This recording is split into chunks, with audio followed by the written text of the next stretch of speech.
Welcome to Audio Branding, the hidden gem of marketing. Sound plays a more important role in human behavior and our decision-making than you may realize. In this podcast, I'll help you understand the art and science of sound so you can better influence others in business and your life. I'm your host, Jodi Krangle. Let's delve a little deeper.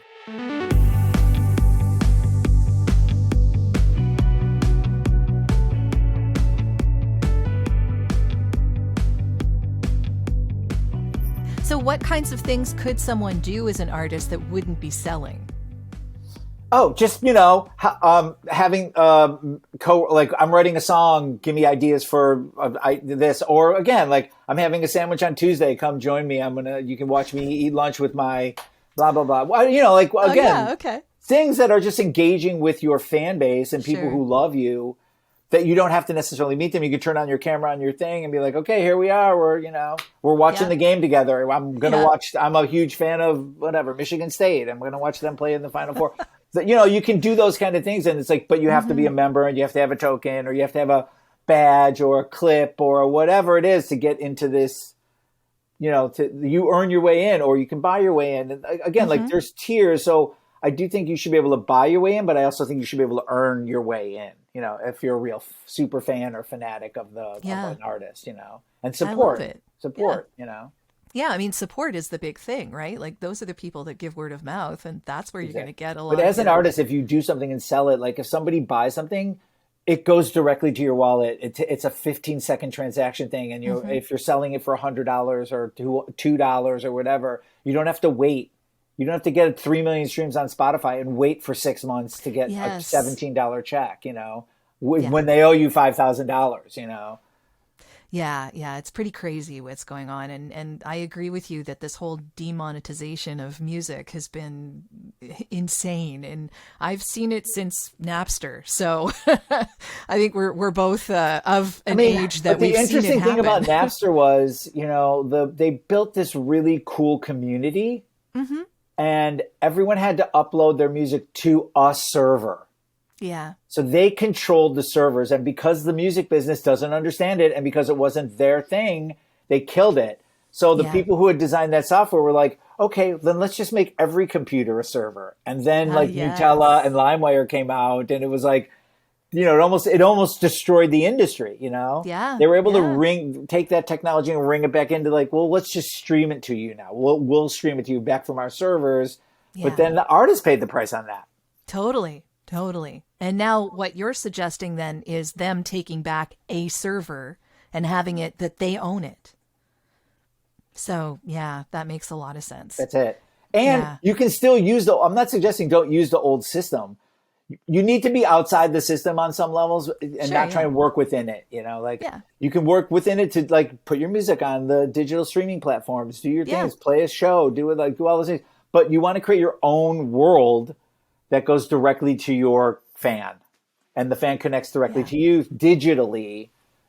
And so that becomes a real value to you. And then, again, we're still a little bit away from everyone getting their wallet, making it simple. Mm-hmm. But you can, for the most part, you can tokenize things and use the blockchain and pay for it with a credit card. Yeah.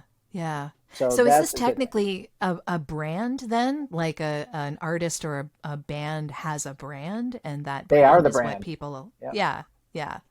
So, okay. And building a community. That's it. Like it's all about the community. That's what it becomes, And then you can start kind of cross collateralize, right? If you're an artist and like whatever, I don't know, you're Jack Harlow and you want to do a thing with Logic, you can say like, well, my fans will do this. Or you want to go, if you're Jack Harlow and you want to do a thing with Adidas or New Balance or something, you can say like, hey, I got 2 million fans. Like, what if we did a thing where you want to sell a thing?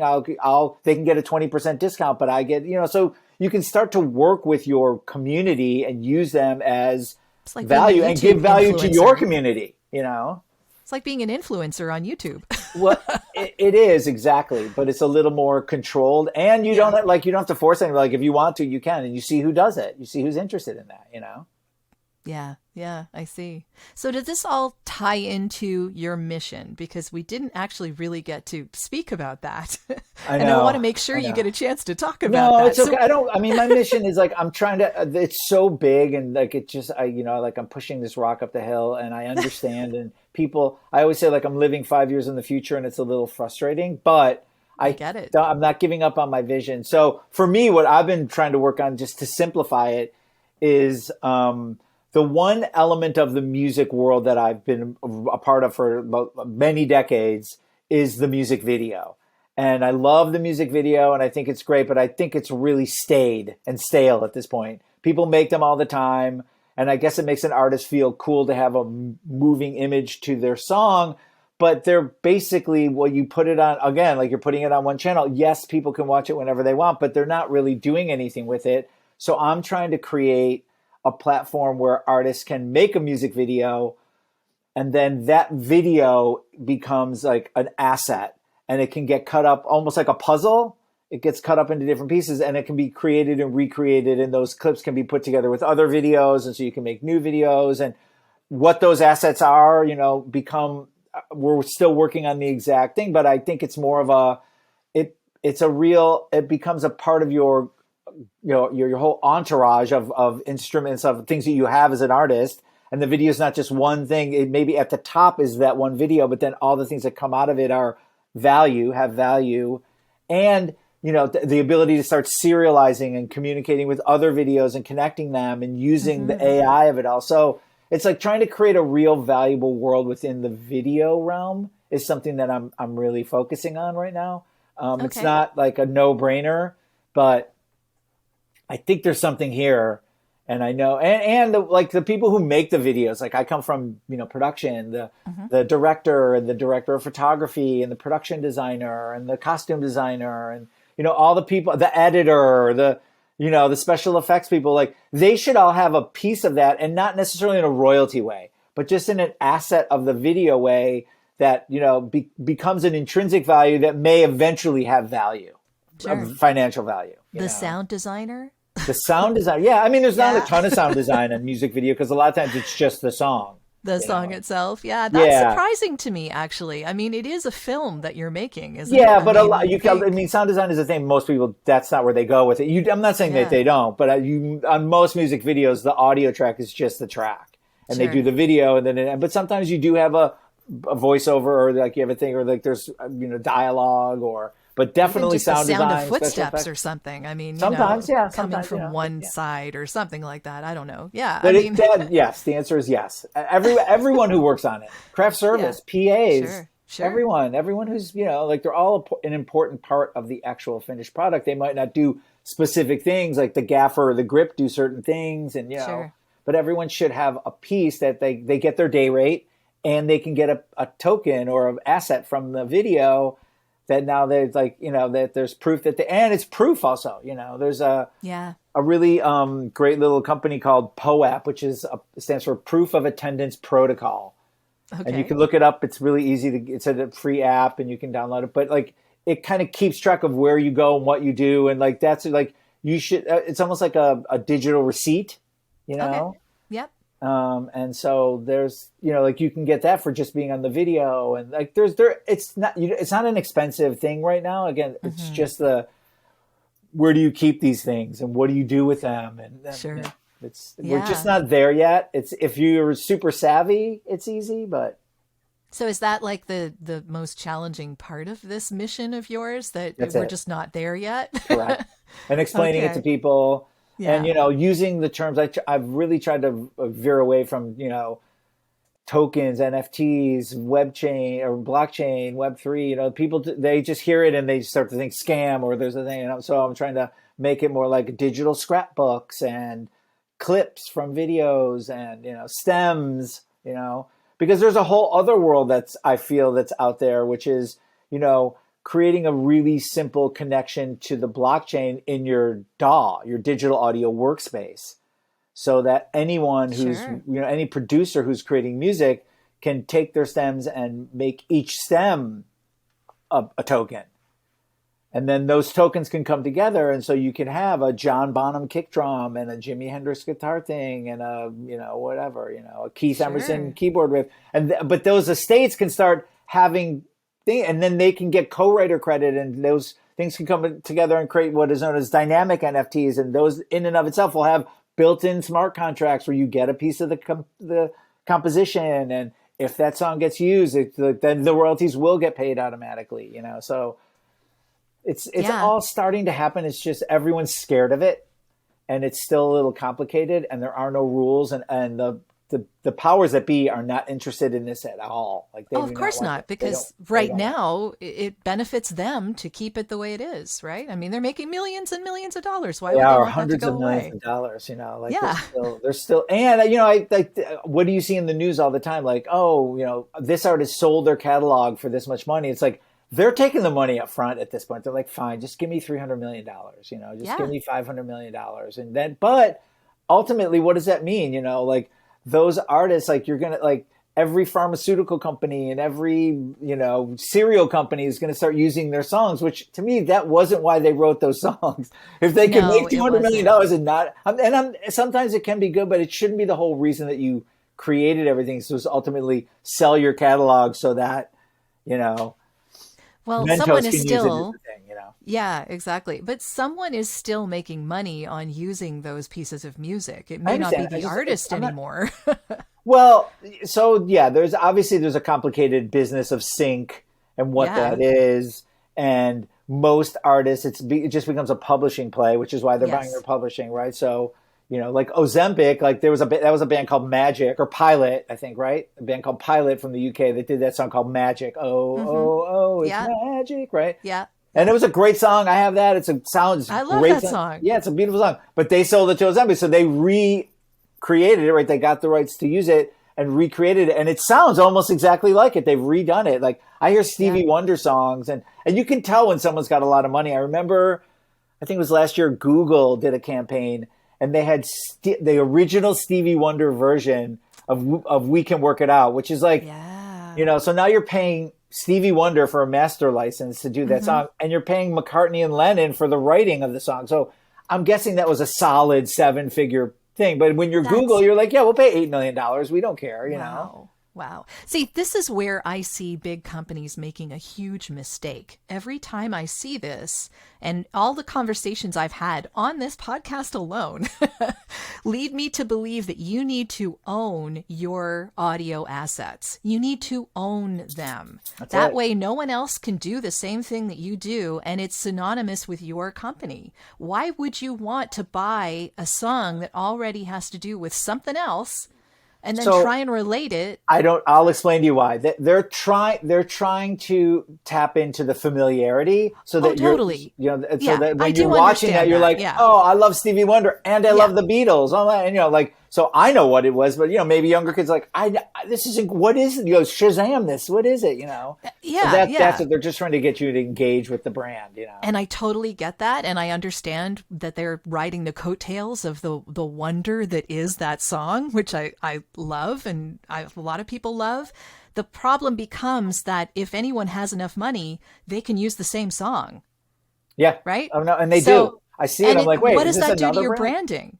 But you're not unique anymore. Correct. Who's going to remember you in audio format when you're using the same song? Or when people are like, oh, that song, and it was in this commercial. It's like, no, it was in this commercial. And they Google it, and it's in both commercials. And then they're like, oh, wow, that's cheap, Like the cheapo way to do this is from the music licensing directories, right? Like you'll see large companies do this all the time. They'll take the same license-free music from a directory and use it for 3 different brands and 3 different types of completely different companies. And no one can, like, you can remember the song, sure, because songs, they spark our memory, but you're not going to remember who the advertiser was because that isn't their brand. It's not theirs. Well, it's funny because in the 50s and 60s, brands really had songs written for them, and it was a very important part, like, plop, plop, fizz, totally fizz, did. or, like jingles. Jingles were all awesome. the jingles were a real thing, or like, and even local things like call 1-800, 225, blah, blah, and then it kind of went away for a couple decades.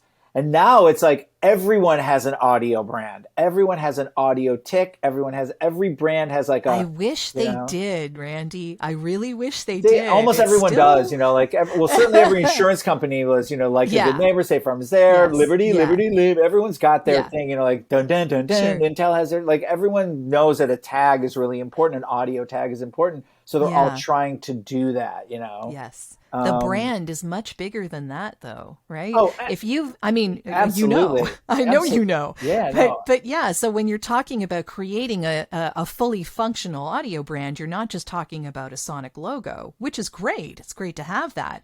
But when you have a full audio brand, you have songs that you can use on all your advertising. You have a tune. You have everything that you can put together. Think of McDonald's, right?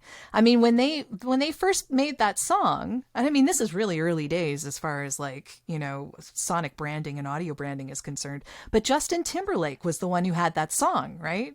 And then that song, so that song kind of like was sort of, like boiled down to its sonic components, and then has become everything that McDonald's is doing now. Yep. But all they're doing is using those same 5 notes and putting them into every audio piece that they use, right? Whether it's hip hop or pop or rock or whatever they're doing with the music, everything has those 5 notes, right? Mm-hmm. So that's how an audio brand kind of sprouts into being, really. It becomes the all-encompassing thing that represents your company, and then you can use it across many different avenues depending on what your company does. And you don't have to pay a music licensing directory, or if you're going to pay a musician, you're going to pay them to write something using those 5 notes. Do you know what I mean? Like, so it becomes much less about using the popularity of a particular song to try and bleed it off into your company, and more about creating something that's unique to you so that everyone knows, oh, that's who made that. Yeah. And I would say, like, every brand is a brand, and they have certain, guidelines that they have to go by. For me, like, every artist needs to think of themselves as a brand. And what are your compliances? What are your things? What makes you, that's why I say, figure out your bot. Figure out what your syncopation is. Sure. Figure out what your chord structures are. Figure out what your melodies are, and own those, so that you have people pay to use your bot, and you can get co-writing credit with that. As you should. Like when you co-write a song. And listen, there's a whole thing with songwriting in general, and like the I'm sure you've heard the term. Change a word, get a third. Yeah. And so you want to try and people on the same thing that maybe have nothing to do with it. Yeah. Like you see the songwriting credits, there's 37 people. You're like, come on, man, that's just, I understand they're trying to help people out, but it's, who's keeping track of that? And that's what I'm saying. Like, it just becomes so complicated, Sure. Who owns what and how do they get it and who's doing that? And like, you want to avoid that and make it really direct between you and the fan, but also create your brand and keep within those guidelines of what your brand is. And brands do a pretty good job of that today. They do. But again, like, they would step over $1 to pick up a dime, when it comes to music. Yeah. Yeah. It's funny how music gets the short shrift all the time. Always. Yeah. And but again, I love that we're talking about musicians and music and bands as having their own audio brand. I really love that idea. They are. And they should. They absolutely They should. definitely should. Yeah. Yeah. And I think we're going to start to see a little bit of a separation in generations where, like, some of the older bands are going to fight it and they do a thing and they want a certain. And listen, if you're U2 or Coldplay, like, you don't look at the business as broken. Like, you can make money. U2 can go out and tour stadiums whenever they want. They can put together, they can make a record and do a tour and it might not be perfect and they might not be the hippest thing in the world, but they can certainly generate income. Yes. Yeah. But how much more could they do if they were the ones to demonstrate how what you were talking about works? Everything. That would be everything, I'm trying to talk to those kind of people, I am, but I see the resistance, But imagine being a fanatic of Coldplay and getting a token. We'll just call it a token because we're talking here. Sure. And that token allows you to play with the band at the show when you're there but you have to have that token. So people are like, what are you doing? Like, oh, I'm able to control the lights. I'm doing the lights parts or whatever. I'm part of a collective and we're all doing the blah, blah, blah. Or we're doing this, or we got a counter melody but it's built into an AI. So it knows that like this counter melody is working with C and G and it's a thing. And so like the band can play with it no matter what the audience does. It's like a magic trick. Like magic tricks are like, it's already you're at the beginning of a magic trick. You're already at the end, Yes, and then when it all happens, like, oh my God, it's in his wallet. It's like it's been in the wallet the whole time. From the minute it started. Yeah, like you can send that guy on a 3-year trip, and he can come back and it'll still be in his wallet. Yeah. So like that's the thing. Like the band can easily engage with that because it's not going to change anything for them. They can play their song and do their thing, but the fan experience is like it's worth everything to me. Like I went to the show, but those you need that level to do it and show, and then it becomes much easier to do. It's just getting people to do that. They're like, oh, I don't know. It just seems so complicated. I don't want to. Yeah. How much money is it going to cost? Like even if you say $50,000, of course they have the money to hire someone else to handle it for them. I mean, why wouldn't they do this? I'm trying. I think it's so there. And then the thing is like, you'll see it'll start to happen on a smaller thing and then they'll want it and it'll cost them 4 times as much because they won't be able to do it as easily. And they'll have to, like they've already set up the things. It's just, again, it's just, the gatekeepers are not thrilled with the idea. So like, I need to find the right. I'm working. I'm not giving up. I'm not giving up. I believe in it. I really believe. I love it. Yeah. I love it. So if Coldplay wanted to reach out to you and find out how to do this, how would they do that? Just my name, randysosin@gmail.com. Like keep it simple. For this purpose, I'm just trying to do it really. So I go direct to people, and that's my personal email. So because I have companies and I have things and I like to keep those as what they are and the experiential stuff I do. But for me, just my name, I don't know if it's spelled in the thing, but you can put my name. It's Sosin. Correct. Yeah. So it's pronounced Sosin, but Correct. It's Sosin. Exactly. Yes. So the people are aware. Yep. Okay. It's my grandpa's name. He came from Russia. It was funny. I did a video for a band called Tattoo, who was ended up going to Moscow, 20 years ago. It was like almost 20 years ago.